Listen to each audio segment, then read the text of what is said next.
Okay, so while the winds died down slightly today, the weather is still having a big impact on our beach communities. Fox 5's Elizabeth Alvarez joins us live from Mission Beach with the conditions we're seeing there this morning. No snow angels there. No. No. Yeah, no snow angels here. We just have people who are wanting to take the polar plunge. I'm loving how people are taking this positive attitude and, making the most of the weather. We are experiencing, obviously, stormy conditions out here.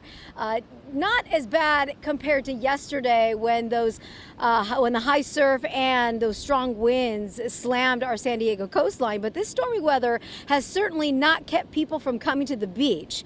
In fact, we have seen several people out here since 5 o'clock this morning. People have been walking and jogging along the sand and along the boardwalk. We've seen a few people on their bikes.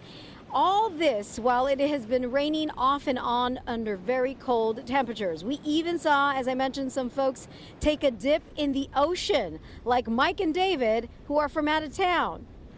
In Colorado, we don't have the ocean, so when we're here close to the ocean, have to take advantage. How was it?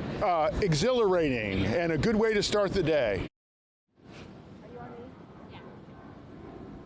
There you go. A good way to start the day.